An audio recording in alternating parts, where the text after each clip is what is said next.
Mercedes-Benz is one of the oldest and the most luxurious car company in the world, holding around $80 billion. But back in World War II, this company was the darkest and the most criminal, क्योंकि इन्होंने 63,000 मजदूरों से अपने factory में जबरदस्ती काम करवाया था. So today we will be covering the disturbing true story of Mercedes-Benz and कैसे Mercedes-Benz हिटलर की सबसे प्रिफर्ड कार बन गई.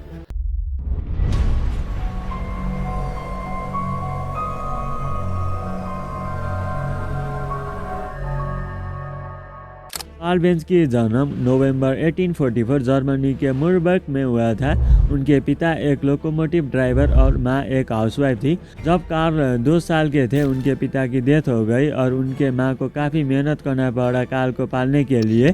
Benz childhood wasn't so easy. जब कार्ल 15 साल के हुए उसने सोच लिया कि वो अपने बाबा के कदम पर चलेगा and he pass entrance exam for mechanical engineering at the university of Karlsruhe. Engineering complete करने के बाद उन्होंने 7 अलग अलग जगह पर नौकरियां करी. उन्होंने लोहे की कंस्ट्रक्शन कंपनी में भी काम किया और कभी वो डिजाइनर बन जाते. जॉब करते करते वो अपनी इन्वायरमेंट को देखते और उन्हें एक चीज़ पहले ही पता चल गया था कि आगे चल के घोड़ा गाड़ी नहीं होगी, उसके बजाय ऐसा कार बनाया जाएगा जो खुद ब खुद चल सके. ये बात सुन के बहुत लोग कार्ल बेंज पर हंसते थे और उन्होंने उस बात को परवाह ना करके बस 19 साल की उम्र में कार्ल रूजा से अपनी ग्रेजुएशन पूरी की. कार्ल बेंज ने 27 साल के एज में अपनी नौकरी छोड़ दी और ऑगस्ट रिटर को अपना बिजनेस पार्टनर बना लिया और इन दोनों ने मिलकर एक लोहे की कारखाना स्टार्ट की. अपने फ्री टाइम में बेंज ऐसा कार बनाने में लगे रहते जो खुद चल सके. कार्ल अपने काम में बिजी क्या हुए, कार्ल के दोस्त ने उन्हें धोखा दे दिया.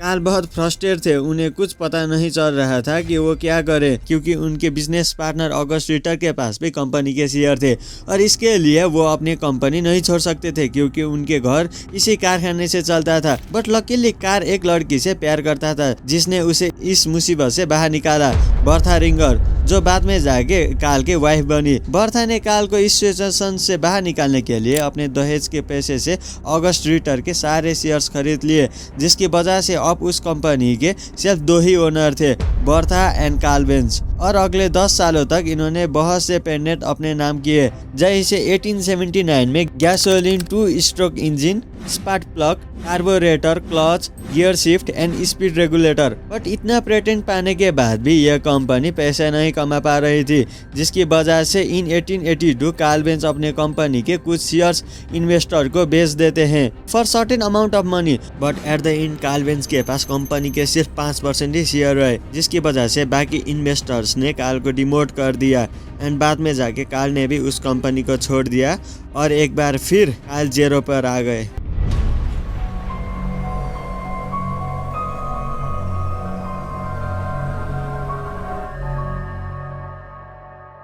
कंपनी छोड़ने के बाद बेंज 2 भाइयों से मिले, मैक्स रोच एंड फ्रेडरिक विलियम, जो मानहेम में साइकिल रिपेयर शॉप चलाते थे. इन तीनों ने मिलकर एक नया कंपनी बनाई, बेंज एंड सी.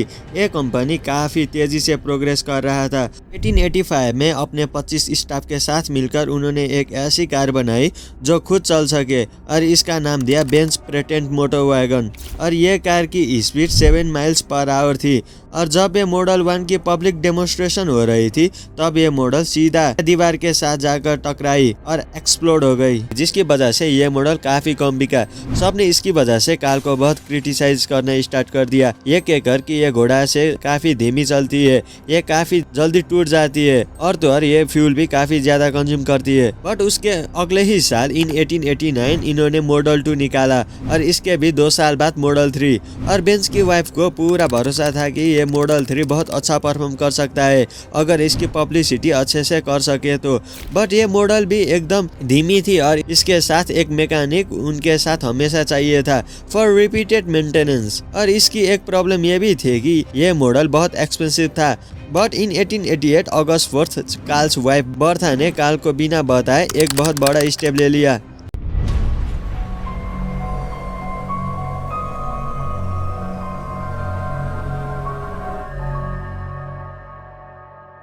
बर्था ने सुबह अपने 2 बेटों को लेकर मॉडल 3 के साथ फोर्जाइम अपने माँ के पास निकल गई, जो कि 106 किलोमीटर दूर था। बर्था ने रास्ते में बहुत से मुसीबतों का सामना किया, जैसे खराब रोड की वजह से और थोड़ी देर में गाड़ी खराब होता था और थोड़ी देर में बर्था अपनी गाड़ी को रिपेयर करती और फिर ड्राइव करती।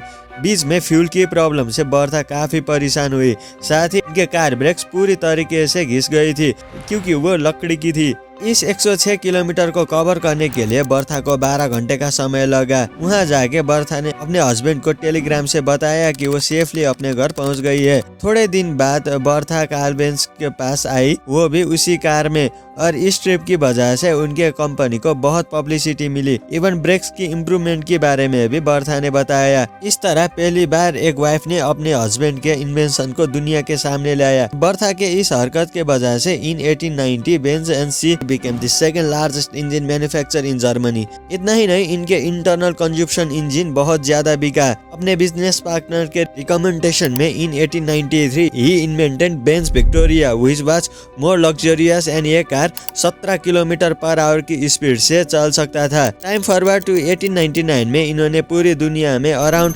572 कार बेचे। यह नंबर उस टाइम पर काफी बड़ा था क्योंकि सब लोग सिर्फ घोड़ा गाड़ी ही यूज करते थे। इस वक्त बेंज की कंपनी बहुत अच्छी परफॉर्म कर रही थी, but at the same time एक और कंपनी थी जो इनकी कॉम्पिटिटर बन गई। इस कॉम्पिटिटर का नाम था Daimler motors, which was owned by 2 partners, Gottlieb Daimlers and William Maybach. Both were brilliant engineer, but Gottlieb Daimler बहुत एक्सपीरियंस था, उन्हें बिजनेस के सारे ट्रिक्स पता थी जो बेंज को शायद नहीं पता। इन 1887 ये company first front engine motor car बना चुकी थी जो सेम आज की कार की तरह थी, बट अनफॉर्चुनेटली इन 900 में मिस्टर डाइमर की डेथ हो जाती है और अब कंपनी का सिर्फ एक ही ओनर था, विलियम मेविज, जिसने मर्सिडीज 35 HP की इन्वेंट की। यह कार में पावर गैस इंजन।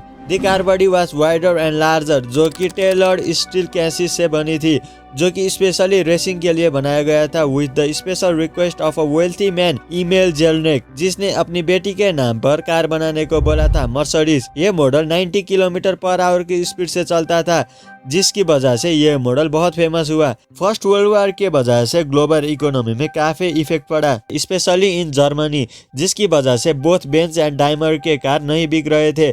जिसके बाद इन्होंने डिसाइड किया कि अब इन्हें मर्ज हो जाना चाहिए एंड इस कंपनी का नाम दिया डाइमर बेंज कंपनी। इसके बाद जितने भी मॉडल ये कंपनी ने बनाए उसे डाइमर बेंज बोलने के बजाय मर्सिडीज बेंज कहा, जैसे कि Mercedes Benz type 630 and model S, model SS and model SSK। और ये सारे मॉडल को एक बहुत ही फेमस डिजाइनर ने डिजाइन किया था, फर्डिनेंड पोर्शे। बाद में जाके ये नाम बहुत फेमस हुआ। कंपनी मर्ज होने के कुछ ही सालों बाद कार्ल की डेथ हो जाती है in April 1929 at the age of 84। Karl के डेथ के बाद भी कंपनी तेजी से ग्रो होता रहा and became one of the best performance car maker in the world. फिर हमारे कहानी में एंट्री होती है एडोल्फ हिटलर।